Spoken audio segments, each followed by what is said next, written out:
കഴിഞ്ഞ 35 വർഷമായി വിദ്യാഭ്യാസ മേഖലയിൽ പ്രവർത്തിച്ചു വരുന്നതും അതുപോലെ തന്നെ 10 ഗ്രൂപ്പിന്റെയും മിക്കോമി ലാംഗ്വേജ് അക്കാഡമിയുടെയും ഡയറക്ടർ കൂടിയായ ശ്രീ ടി ജെ സന്തോഷ് സാറാണ് നമ്മളോടൊപ്പം ഇന്നത്തെ സെഷനിലുള്ളത്. ശ്രീ ടി ജെ സന്തോഷ് സാറിനെ വെൽക്കം ചെയ്യുന്നു. Welcome sir. 2023 KMSന്റെ സർവേ പ്രകാരം കേരളത്തിൽ നിന്നുള്ള മൈഗ്രേഷൻ ഔട്ട്ഫ്ലോ കഴിഞ്ഞ ഒരുപാട് വർഷങ്ങളായി വളരെ ഗണ്യമായി, പ്രത്യേകിച്ച് UK, കാനഡ പോലുള്ള രാജ്യങ്ങളിൽ വളരെ ഗണ്യമായി വർദ്ധിച്ചിട്ടുണ്ട്.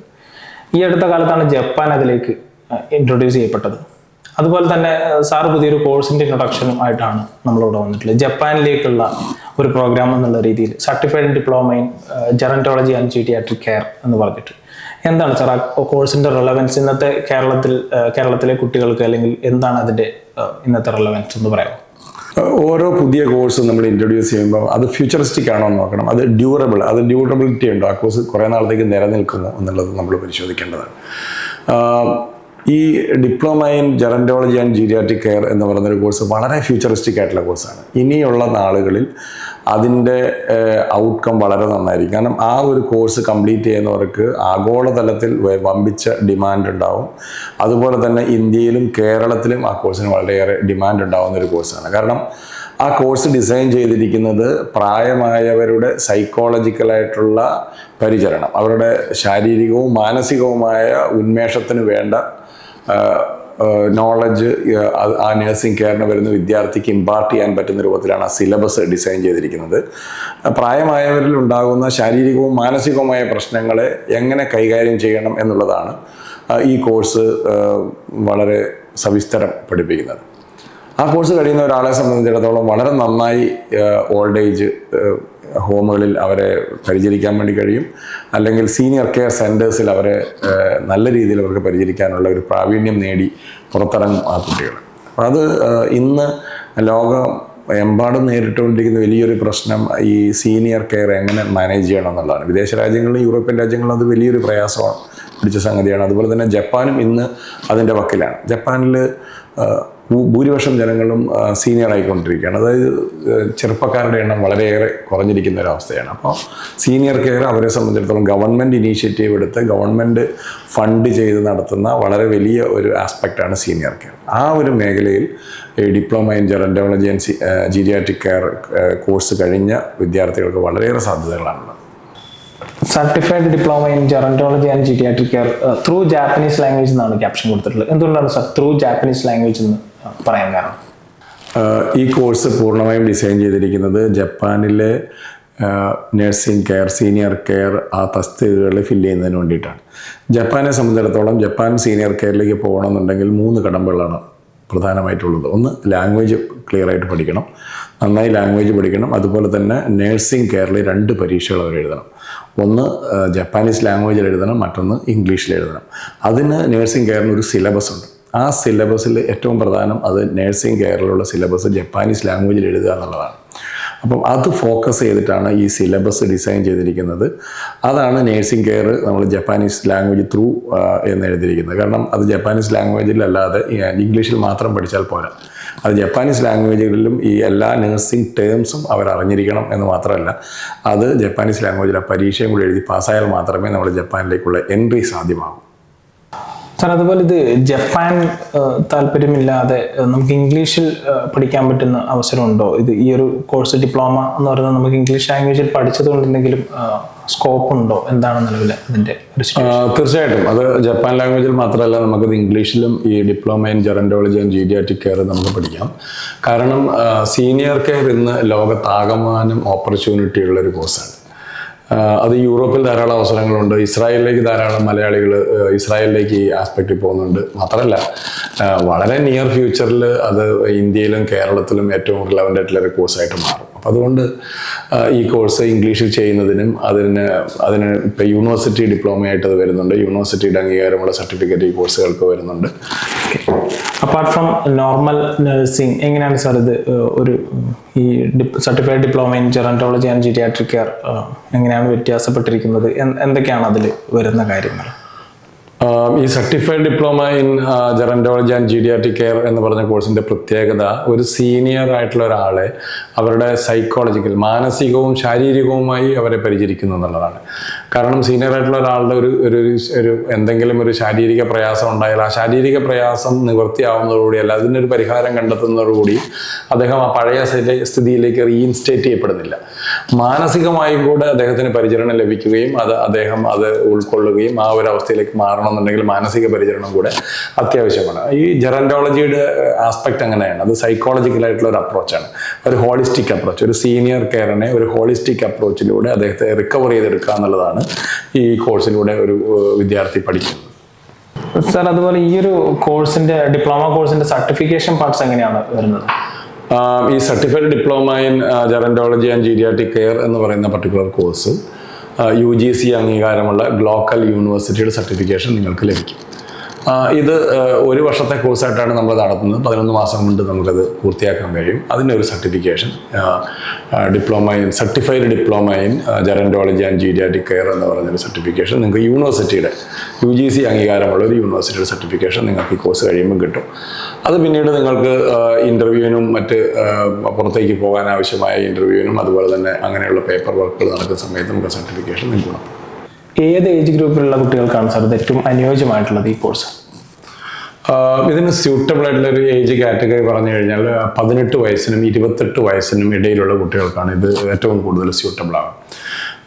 നമ്മുടെ യൂറോപ്യൻ രാജ്യങ്ങളൊക്കെ നോക്കിക്കഴിഞ്ഞാൽ കാണാം, അവരുടെ ഒരു +2 പഠന കാലാവധി കഴിഞ്ഞു കഴിഞ്ഞാൽ അവരെന്തെങ്കിലും ഒരു ജോലി ചെയ്തുകൊണ്ടായിരിക്കും പിന്നീടുള്ള വിദ്യാഭ്യാസം തുടർന്ന് പഠിക്കുന്നുണ്ടാവുക. നമ്മുടെ ഇവിടെ മാത്രം കേരളത്തിൽ വിദ്യാഭ്യാസപരമായി നമ്മൾ വളരെ ഉന്നതിയിൽ നിൽക്കുകയാണ്. പക്ഷേ വിദ്യാഭ്യാസം മാത്രം ഒരു തൊഴിലായിട്ട് എടുക്കുന്ന കുറേ ആൾക്കാരുണ്ട്. വിദ്യാഭ്യാസം ഒരു ഡിഗ്രി കഴിഞ്ഞാൽ പ്രീ ഡിഗ്രി കഴിഞ്ഞാൽ ഡിഗ്രി കഴിഞ്ഞാൽ PG, വീണ്ടും മറ്റൊരു ഡിപ്ലോമ ഇങ്ങനെ പഠിച്ചുകൊണ്ടിരിക്കും. അവസാനം ജോലിയെക്കുറിച്ച് ചിന്തിക്കും, സീരിയസ് ആയിട്ട് ജോലിക്ക് വേണ്ടി എത്തുമ്പോഴത്തേക്കും നമുക്കൊരു 10-30 വയസ്സായിട്ടുണ്ടാവും. ആ സമയത്ത് നമ്മൾ ഭയങ്കര പാനിക്കുമായിരിക്കും. കാരണം എങ്ങനെ എളുപ്പം ജോലി കിട്ടാൻ വേണ്ടിയുള്ള ശ്രമത്തിലായിരിക്കും.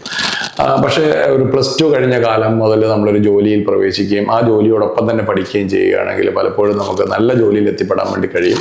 മാത്രമല്ല നമുക്ക് പരിചയമുള്ള, നമ്മൾ പ്രായോഗിക പരിശീലനം സിദ്ധിച്ച ആ മേഖലയിൽ തന്നെ നമുക്ക് ജോലി കിട്ടാനുള്ള സാധ്യതയുണ്ട്. ഈ +2 കാലഘട്ടം കഴിയുന്ന സമയത്ത് തന്നെ ഈ ഒരു കോഴ്സ് പഠിച്ച് ജോലിയിലേക്ക് പ്രവേശിക്കുന്ന ഒരാളെ സംബന്ധിച്ചിടത്തോളം എനിക്ക് തോന്നുന്നു അദ്ദേഹം ഒരു 25-26 വയസ്സ്, 19ാമത്തെ വയസ്സ് ജോലിയിൽ പ്രവേശിക്കുന്നു. 26ാമത്തെ വയസ്സ് വരെ കുറച്ച് ഓവർ ടൈമും കുറച്ച് അവധി ദിവസങ്ങളിൽ പണിയൊക്കെ എടുക്കാൻ തയ്യാറുണ്ടെങ്കിൽ ഒരു 5-6 വർഷം കൊണ്ട് 1 കോടി രൂപയിലേറെ അദ്ദേഹത്തിന് ശമ്പളമായി സമ്പാദിക്കാൻ വേണ്ടി കഴിയും.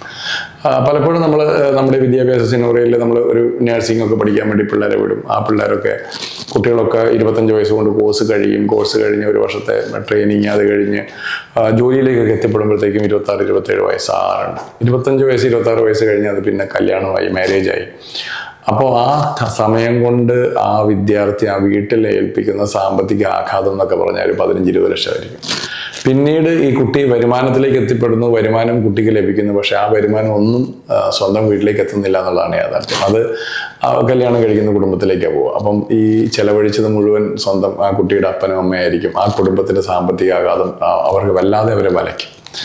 ഈ ചെറുപ്പകാലങ്ങളിൽ തന്നെയുള്ള ഇവരുടെ ജോലി വീടിനൊരു സാമ്പത്തിക സ്വാതന്ത്ര്യം കൊടുക്കും. അതുപോലെ സ്വന്തം അച്ഛനും അമ്മയ്ക്കും ഒരു റിലാക്സേഷൻ കിട്ടും. അപ്പം അതുകൊണ്ട് 18 വയസ്സ് കഴിഞ്ഞ് +2 കഴിഞ്ഞ് ആ സമയത്ത് ഒരു വർഷത്തെ ഈ കോഴ്സ് കംപ്ലീറ്റ് ചെയ്ത് അവർക്ക് ഒരു ജോലിയിലേക്ക് പ്രവേശിക്കാൻ പറ്റുകയും ജോലിയോടൊപ്പം തന്നെ അവർക്ക് വേറെ എന്തെങ്കിലും കോഴ്സ് അവർക്ക് ചെയ്യുകയും ചെയ്യാം. ആ ജോലിയോടൊപ്പം ഒരു 4-5 വർഷം ജോലി ചെയ്യുമ്പോഴത്തേക്ക് നല്ലൊരു വരുമാനം, ഒരു സാമ്പത്തിക അടിത്തറ ആ കുടുംബത്തിനും ആ വ്യക്തിക്കും ഉണ്ടാകും എന്നുള്ളതാണ് ഈ കോഴ്സിൻ്റെ ഏറ്റവും പ്രധാനപ്പെട്ട ഒരു പ്രത്യേകത. പറഞ്ഞതുപോലെ +2 കഴിഞ്ഞ ഒരു 18 വയസ്സുള്ള ഒരു കുട്ടി ഒരു വർഷത്തെ ഈ ഒരു ഡിപ്ലോമ പഠിക്കുകയാണെങ്കിൽ ഒരു അടുത്ത വർഷം മുതൽ അവർ ജോലിയിൽ കയറിയാൽ ഈ ജപ്പാൻ പോലുള്ള കൺട്രികളിൽ ഈ പറയുന്ന സീനിയർ കെയർ മേഖലകളിൽ ജോലിയിൽ കയറിയാൽ എന്ത് വരുമാനമായിരിക്കും ഒരു മാസം ഉണ്ടാവുക? ജപ്പാനിലെ ജോലി എന്ന് പറഞ്ഞാൽ ജപ്പാനിൽ ഇന്ത്യയും ജപ്പാനും തമ്മിൽ കരാറുള്ളത് കൊണ്ട് തന്നെ അതിനടിസ്ഥാനപരമായി അവിടുത്തെ ലേബർ ലോസ് അനുസരിച്ചിട്ടുള്ള ഒരു സാലറി അവിടെ കിട്ടും. അത് ഇന്ത്യയിൽ നിന്ന് പോകുമ്പോൾ തന്നെ അല്ലെങ്കിൽ COE വരുമ്പോൾ തന്നെ നമുക്ക് എത്രയാണ് സാലറി എന്നുള്ളതിനെക്കുറിച്ച് വ്യക്തമായൊരു കാഴ്ചപ്പാടുണ്ടാകും. സാധാരണഗതിയിൽ ഈ ജോലിയിൽ പ്രവേശിക്കുന്ന ഒരാൾക്ക് 2 ലക്ഷം yen മേലെയാണ് ശമ്പളം അവിടെ തുടങ്ങുക. പിന്നീട് ഓവർ ടൈമിനും അല്ലെങ്കിൽ ലീവ് ഡേയ്സിലുള്ള വർക്കിനും ഒക്കെ ലേബർ ലോസ് അനുസരിച്ചിട്ടുള്ള സാലറി കിട്ടും. സാധാരണ ദിവസങ്ങളിൽ ഒരു മണിക്കൂറിന് കിട്ടുന്ന സാലറിയുടെ 50%ഓ 100%ഓ അധികമായിരിക്കും ഒരു ലീവ് ഡേയിൽ അല്ലെങ്കിൽ ഓവർ ടൈം ചെയ്യുമ്പോൾ കിട്ടുക. അത് 6 മാസം കൂടുമ്പോൾ ഇവരുടെ സാലറിയിൽ വ്യതിയാനം സംഭവിക്കും. അതും ഈ സ്പെസിഫൈഡ് സ്കിൽഡ് വർക്കർ കാറ്റഗറിക്കുള്ള ഒരു പ്രത്യേകതയാണ്. 6 മാസം കൂടുമ്പോൾ സാലറി ഇൻക്രിമെൻ്റ് അതിൻ്റെ ഭാഗമായിട്ട് തന്നെയുണ്ട്. അപ്പോൾ ഒരു തുടർച്ചയായിട്ട് ഒരു 5-6 വർഷം ജോലി ചെയ്യുന്ന ഒരാളെ സംബന്ധിച്ചിടത്തോളം നല്ല ഒരു എമൗണ്ട്, നമുക്ക് ഇന്ത്യയിൽ ഒരിക്കലും ചിന്തിക്കാൻ കഴിയാത്ത ഒരു എമൗണ്ട് അവർക്ക് സാലറി ആയിട്ട് വാങ്ങി തിരിച്ചു വരാനും ശക്തമായ ഒരു സാമ്പത്തിക അടിത്തറ ഉണ്ടാക്കാനും ഇത് അവരൊക്കെ ഉപകരിക്കും. സാർ, കഴിഞ്ഞാലൊരു ഇൻഡോ ജപ്പാൻ ഗവൺമെന്റ് കരാറിനെ കുറിച്ചെന്തോ സൂചിപ്പിക്കേണ്ടത് എന്താണ് സാർ അത് ആക്ച്വലി ഇൻഡോ ജപ്പാൻ കരാറിന്റെ ഒരു പശ്ചാത്തലം പറഞ്ഞു കഴിഞ്ഞാൽ ജപ്പാനിൽ ഏജിങ് പോപ്പുലേഷനാണ്, യൂത്തിൻ്റെ എണ്ണം വളരെ കുറവാണ്. അപ്പം നിലവിലുള്ള ജപ്പാനിലെ സംവിധാനങ്ങൾ ഓടിച്ചുകൊണ്ട് പോകണമെന്നുണ്ടെങ്കിൽ അവിടുത്തെ ഉള്ള ആൾക്കാരെ കൊണ്ട് വയ്യാത്ത സ്ഥിതിയിലെത്തി. അപ്പോൾ ജപ്പാൻ ഗവൺമെൻറ് ഇന്ത്യയെ പോലെ ജപ്പാനുമായി വളരെ സൗഹൃദമുള്ള രാജ്യങ്ങളുമായിട്ട് അവിടുത്തെ യുവജനങ്ങളെ ജപ്പാനിലേക്ക് ഷെയർ ചെയ്യുന്നതുമായി ബന്ധപ്പെട്ട ഒരു എഗ്രിമെൻ്റ് ഉണ്ടാക്കി. ആ എഗ്രിമെൻ്റ് ഇൻഡോ ജപ്പാൻ കരാർ എന്ന് പറയും. ആ കരാറിൻ്റെ ഭാഗമായിട്ട് 2 തരത്തിലുള്ള ആൾക്കാരെയാണ് ജപ്പാനിലേക്ക് 2 രീതിയിൽ കൊണ്ടുപോയിക്കൊണ്ടിരിക്കുക. ഒന്ന് TITP, technical internship training program എന്ന് പറഞ്ഞ രീതിയിൽ ഇന്റേണായിട്ട് ഇവിടുത്തെ യുവജനങ്ങളെ അങ്ങോട്ട് കൊണ്ടുപോകാനുള്ള ഒരു പ്രോഗ്രാം ഉണ്ടായിരുന്നു. ഇപ്പോൾ അത് സ്പെസിഫൈഡ് സ്കിൽഡ് വർക്കർ എന്ന് പറഞ്ഞ കാറ്റഗറിയിലേക്ക് മെർജ് ചെയ്തു. അതായത് TITP-നേക്കാളും ഒരു സ്റ്റേജ് മുകളിലാണ് സ്പെസിഫൈഡ് സ്കിൽഡ് വർക്കർ. അവർക്ക് കൂടുതൽ സാലറി ഉണ്ട്, കൂടുതൽ പരിഗണന അവിടെ ലഭിക്കുന്ന രീതിയിലുള്ള ഒരു എഗ്രിമെൻറ്റ് വന്നു. ആ എഗ്രിമെൻറ്റിൻ്റെ ഭാഗമായിട്ടാണ് ഇവിടുന്ന് കൊണ്ടുപോകുന്നത് ആൾക്കാരെ. അതിൻ്റെ പ്രീ കണ്ടീഷൻസ് ഒന്ന് ലാംഗ്വേജ് അറിയണമെന്നുള്ളതും ഇന്ത്യക്ക് അലോട്ട് ചെയ്ത ചില സെഗ്മെൻറ്റ് ജോലികളുണ്ട്. എല്ലാ സെഗ്മെൻറ്റിലേക്കും ഇന്ത്യയിൽ നിന്ന് കുട്ടികളെ അങ്ങോട്ടേക്ക് എടുക്കുന്നില്ല. സ്പെസിഫൈഡ് ആയിട്ടുള്ള ചില മേഖലകളിൽ നിന്ന് മാത്രമാണ് എടുക്കുന്നത്. അപ്പോൾ ആ മേഖലകൾ നമുക്ക് ഇന്ത്യക്ക് മാർക്ക് ചെയ്ത് കൊടുത്തിട്ടുണ്ട്. അതിലൊന്ന് അഗ്രികൾച്ചറാണ്, മറ്റൊന്ന് ടൂറിസം മേഖലയിലാണ്, മറ്റൊന്ന് ടെക്നിക്കൽ എഞ്ചിനീയറിംഗ് സൈഡിലാണ്, അതുപോലെ ഹോസ്പിറ്റാലിറ്റി, ഹെൽത്ത് കെയർ. ഈ പറഞ്ഞ 4-5 മേഖലകളിൽ നിന്നാണ് ഇപ്പോൾ ഇന്ത്യയിലെ യുവജനങ്ങളെ അങ്ങോട്ട് കൊണ്ടുപോയിക്കൊണ്ടിരിക്കുന്നത്. അത് ഈ വർഷം ജനുവരി മുതൽ ഓട്ടോമോട്ടീവ് രംഗത്തു നിന്നും ആ ഒരു മേഖലയും കൂടി ഇന്ത്യക്ക് തുറന്നു തന്നിട്ടുണ്ട്. അപ്പോൾ അവിടെ truck drivers, automobile engineers, mechanic, അങ്ങനെ തുടങ്ങിയ ആൾക്കാരെയും കൂടി ഈ വർഷം മുതൽ ഇന്ത്യയിൽ നിന്ന് ഈ സ്പെസിഫൈഡ് സ്കിൽഡ് വർക്കർ കാറ്റഗറിയിൽ ജപ്പാനിലേക്ക് കൊണ്ടുപോകാൻ. നമ്മൾ ജാപ്പനീസ് ലാംഗ്വേജിനെ കുറിച്ച് പറയുമ്പോൾ എന്തൊക്കെ കടമ്പകളാണ്? നോർമലി ഇപ്പോൾ ജർമ്മനൊക്കെ ആണെങ്കിൽ നമ്മൾ ഡേറ്റ് എടുത്ത് എക്സാം എഴുതണം, A1, A2, B1, B2 അങ്ങനെയുള്ള എക്സാമുകൾ ഉണ്ടാവും. ഗോയിത്ത, OST പോലെയുള്ള ഫേമുകൾ നടന്ന എക്സാമുകൾ ഉണ്ടാവും.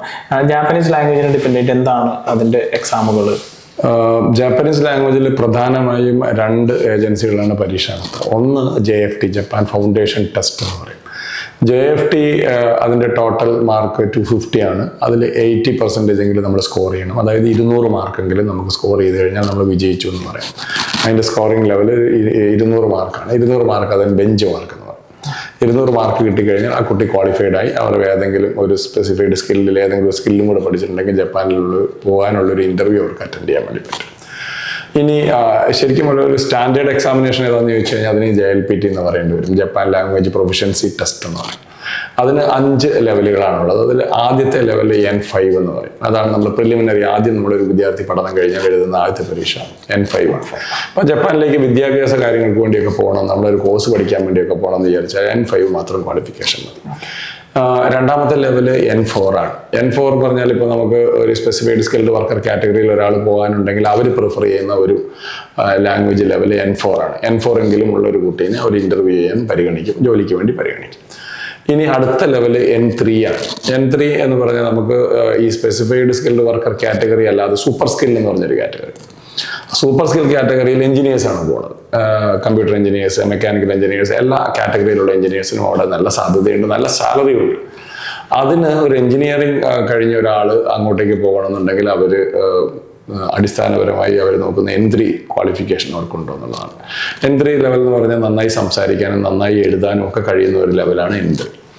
ആ ക്വാളിഫിക്കേഷൻ ലെവൽ കഴിഞ്ഞിട്ടുണ്ടെങ്കിൽ നമുക്ക് എഞ്ചിനീയറെ നമുക്ക് സൂപ്പർ സ്കിൽ കാറ്റഗറിയിൽ പെടുത്തി നല്ല സാലറിയിലേക്ക് അവിടെ കൊണ്ടുപോകാനുള്ള അവസരമുണ്ട്.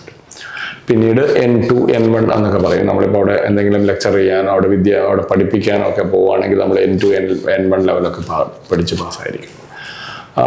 ഇത് നമ്മൾ JFTയുടെ ഒരു പ്രത്യേകത എന്ന് പറഞ്ഞാൽ എല്ലാ മാസങ്ങളിലും തന്നെ അതിന് പരീക്ഷയുണ്ട്. നമുക്ക് എളുപ്പം പരീക്ഷ എഴുതാൻ വേണ്ടി കഴിയും. പാസ്സാകാൻ പറ്റും. എനിക്ക് തോറ്റാൽ തന്നെ നമുക്ക് എളുപ്പം എഴുതാൻ പറ്റും. JLPT പരീക്ഷകൾ ഇന്ന് ഇന്ത്യയിൽ നടക്കുന്ന 6 മാസ കാലയളവിൽ ഒരു പരീക്ഷയാണ്. അതായത് ഒരു പ്രാവശ്യം തോറ്റു കഴിഞ്ഞാൽ പിന്നെ നമ്മളൊരു പരീക്ഷ എത്തണമെങ്കിൽ 6 മാസം കാത്തിരിക്കണം. ആ ഒരു പ്രയാസം മറികടക്കുന്നതിന് വേണ്ടിയിട്ടാണ് കൂടുതൽ ആൾക്കാരും JFT എക്സാമിനേഷൻ പ്രിഫർ ചെയ്യുന്നത്. ഓക്കെ, ജപ്പാനെ കുറിച്ച് പറയുമ്പോൾ എങ്ങനെയാണ് സർ വെസ്റ്റേൺ കൺട്രീസുമായിട്ട് UK, കാനഡ പോലുള്ള കൺട്രീസുമായിട്ട് ജപ്പാൻ മത്സരിച്ച് നിൽക്കുന്നത്? എങ്ങനെയാണ് അവരിൽ നിന്ന് മുൻപന്തിയിൽ നിൽക്കുന്നതെന്ന് സാറിന് തോന്നിയിട്ടുള്ളത്? ജപ്പാനെ കുറിച്ച് നമ്മളിപ്പം പറയുമ്പോൾ ജപ്പാന്റെ ഒരു ടെക്നോളജി സൈഡാണ് നമ്മളെപ്പോഴും ചിന്തിക്കാറുള്ളത്. ടെക്നോളജി ലോകത്തെ ഏറ്റവും ടെക്നോളജിക്കലി സ്ട്രോങ് ആയിട്ടുള്ള ഒരു കൺട്രിയാണ് ജപ്പാൻ. ജപ്പാന്റെ ഇപ്പൊ നമുക്ക് നോക്കിയറിയാം, ജപ്പാനെ കുറിച്ച് വരുമ്പോൾ തന്നെ നമ്മുടെ മനസ്സിൽ ആദ്യം തോന്നുന്ന ബുള്ളറ്റ് ട്രെയിൻസ്. മറ്റൊന്ന് ഈ ഇന്ത്യൻ മാർക്കറ്റ് കീഴടക്കിക്കൊണ്ടിരിക്കുന്ന ടൊയോട്ട വാഹനങ്ങൾ. കേരളത്തിൽ തന്നെ നോക്കിയാൽ ടൊയോട്ടയുടെ ഒരു പ്രോമിനൻസ് ഉള്ള അത്രയും നല്ലൊരു വണ്ടി വേറെ ഒന്ന് ഇന്ന് കേരളത്തിലെ മാർക്കറ്റിലില്ല. ഹോണ്ട ആയിക്കോട്ടെ, മിസ്ബുഷി ആയിക്കോട്ടെ, പനാസോണിക്, സോണി തുടങ്ങിയ സോണിയൊക്കെ ഇലക്ട്രോണിക്സിലെ രാജാവാരാന്ന് ചോദിച്ചാൽ എപ്പോഴും നമ്മൾ സോണിയെ കുറിച്ച് പറയേണ്ടി വരും. അപ്പോൾ ഇങ്ങനെയുള്ള ടെക്നോളജി ഡ്രിവൺ ചെയ്യുന്ന ഏറ്റവും നല്ല കമ്പനികളൊക്കെ ഉള്ള ഒരു രാജ്യമാണ് ജപ്പാൻ എന്നുള്ളതാണ് ജപ്പാന്റെ ഏറ്റവും വലിയ പ്രത്യേകത. മറ്റൊന്ന് സ്പേസ് റിസർച്ച് സ്റ്റേഷനുകളിൽ ജാക്സ് എന്ന് പറയുന്ന അവരുടെ ISRO പോലെ, ഇന്ത്യയിലെ ISRO പോലെ, അമേരിക്കയുടെ നാസ പോലെ ജപ്പാനിലെ ജാക്സും വളരെയേറെ മുൻപന്തിയിൽ നിൽക്കുന്ന ബഹിരാകാശ ഗവേഷണ രംഗത്ത് വളരെയേറെ മുൻപന്തിയിൽ നിൽക്കുന്ന ഒരു ഏജൻസിയാണ്. മറ്റൊന്ന് അവിടുത്തെ കൾച്ചർ, പെരുമാറ്റം, അത് വളരെ ക്ലാസ് കൾച്ചറാണ്. അത് ഒരാൾക്കാർ മറ്റുള്ളവരോട് പെരുമാറുന്നതിൽ ഏറ്റവും നല്ല ആകർഷണീയതയുള്ള ഒരു രാജ്യമാണ് ജപ്പാൻ. പിന്നീട് അവരുടെ ആക്യുറസി ലെവൽ നിങ്ങൾക്കറിയാം. അവിടുത്തെ ട്രെയിനിൻ്റെ ടൈമിൻ്റെ ഇതിനെക്കുറിച്ചൊക്കെ നമ്മൾ പറഞ്ഞിട്ടുണ്ട്. നമ്മൾ പലപ്പോഴും ഞങ്ങളുടെ ഇൻ്റർവ്യൂവിനൊക്കെ കുട്ടികൾ 1 സെക്കൻഡ് ലേറ്റ് ആയപ്പോലും അവർ ആ ഇൻ്റർവ്യൂവിനകത്ത് നിന്ന് ആ കുട്ടീനെ വേണ്ടി പറയും. അവിടുത്തെ ട്രെയിനിൻ്റെ ആവറേജ് ഡിലേ അല്ലെങ്കിൽ ലേറ്റ് എന്ന് പറഞ്ഞാൽ 18 സെക്കൻഡാണ്. നമ്മുടെ 18 സെക്കൻഡ്, അതായത് 1 മിനിറ്റ് പോലും ഇല്ല. അത്രയും ആക്യുറസി അവർ മെയിൻറ്റെയിൻ ചെയ്യുന്ന ഒരു രാജ്യമാണ്. ഇത് നമ്മളെ തന്നെ ഒന്ന് റീഡിഫൈൻ ചെയ്യാൻ നമ്മളവിടെ ചെന്ന് ജോലി ചെയ്യുമ്പം ആ കാലയളവ് നമ്മളെ മാറ്റും. കാരണം നമ്മുടെ ആക്യുറസി ലെവൽ മാറും, നമ്മുടെ പെർസ്പെക്റ്റീവ്, നമ്മുടെ ചിന്താഗതി മാറും, പെർഫെക്ഷനിലേക്കുള്ള നമ്മളുടെ ഒരു കാഴ്ചപ്പാട് മാറും. ഈ ടൊയോട്ടയെ കുറിച്ച് പറയുന്നത് Toyota way of doing things എന്നാണ്. വേറെ ഒന്നും അവർ ഫോളോ ചെയ്യുന്നില്ല, അവരുടേതായ ഒരു വഴി അവരുണ്ടാക്കി. Toyota way of doing things, അങ്ങനെയാണ് ടൊയോട്ട വളർന്നു വന്നത്. ലോകത്ത് ആരുടെ മുന്നിലും തലകുനിക്കേണ്ടാത്ത ഒരു ടെക്നോളജി രാജ്യമായിട്ട് മാറി. നമുക്ക് ഇന്ത്യയിലൊക്കെ ഏറ്റവും കൂടുതൽ റെവല്യൂഷൻ ഉണ്ടാക്കിയ ഒരു കാര്യം മാരുതി സുസുക്കി എന്ന് പറയുന്നതാണ്. മാരുതിനെ ലോകത്ത് ഇന്ത്യയിലെ പോപ്പുലറാക്കിയത് സുസുക്കിയുടെ പാർട്ണർഷിപ്പിലാണ്. ഈ സുസുക്കി എന്ന് പറയുന്നത് ജപ്പാനിലെ വലിയൊരു കമ്പനിയാണ്. അപ്പം ലോകരാജ്യങ്ങളിൽ ഏറ്റവും പവർഫുൾ ആയിട്ടുള്ള പാസ്പോർട്ട് ഏതാണെന്ന് ചോദിച്ചു കഴിഞ്ഞാൽ ജപ്പാൻ്റെ പാസ്പോർട്ടാണ്. One of the best. കാരണം ആ ഒരു പാസ്പോർട്ട് കൊണ്ട് 194 രാജ്യങ്ങളിൽ പോയി കഴിഞ്ഞാൽ അവിടെ അറൈവൽ വിസ കിട്ടും. ഓൺ അറൈവൽ അവിടെ വിസ അടിക്കും. അപ്പം ഒരു ജപ്പാൻ പാസ്പോർട്ട് ഹോൾഡർ എന്ന് പറഞ്ഞാൽ അയാളുടെ ഒരു ഡിമാൻഡ് അത്രയ്ക്കും വലുതാണ്. 194 രാജ്യങ്ങളിൽ വിസ ഓൺ അറൈവൽ കിട്ടാൻ കപ്പാസിറ്റിയുള്ള ഒരു സ്ട്രോങ്ങസ്റ്റ് വിസ പാസ്പോർട്ടാണ് ജപ്പാൻ്റെ പാസ്പോർട്ട്. കേരളത്തിൽ എവിടെയൊക്കെയാണ് ഈ കോഴ്സുകൾ നിലവിൽ നിങ്ങൾ പ്രൊവൈഡ് ചെയ്യുന്നുള്ളത്? കേരളത്തിൽ നമ്മൾ 6 ലൊക്കേഷനിൽ നമ്മൾ ഈ കോഴ്സ് ചെയ്യുന്നുണ്ട്. സൗത്ത് സൈഡിൽ കോട്ടയം, കൊച്ചി, തൃശ്ശൂർ സ്ഥലങ്ങളിലാണ്. നോർത്ത് സൈഡിൽ നീലേശ്വരം, പയ്യന്നൂർ, കണ്ണൂർ, ഇങ്ങനെ 6 ലൊക്കേഷനിൽ നമ്മൾ ഈ കോഴ്സ്, ഈ certified diploma in gerontology and paediatric care through Japanese ലാംഗ്വേജും അല്ലാതെയും 2 രീതിയിൽ നമ്മൾ ചെയ്യുന്നുണ്ട്. നമ്മളോടുകൂടെ ഇത്രയും നേരം ജപ്പാൻ്റെ വിശേഷങ്ങളും അതുപോലെ certified diploma in gerontology and paediatric care എന്ന് പറയുന്ന കോഴ്സിൻ്റെ വിശേഷങ്ങളും ഒക്കെ പങ്കുവച്ച ശ്രീ TJ സന്തോഷ് സാർ നമ്മുടെ ഈ ഒരു സെഷന് വേണ്ടി താങ്ക് യു സാർ. ഓക്കെ അല്ലേ? ഇനിയിപ്പോൾ അടുത്ത മീറ്റിംഗ് നമ്മൾ അടുത്ത സെഷൻ എടുക്കാൻ ആലപ്പുഴയിലല്ലേ, ജപ്പാനിലേക്ക് ജോലി കിട്ടിയ കുട്ടിയുടെ ഒരു സെഷൻ നമുക്കെടുക്കാം.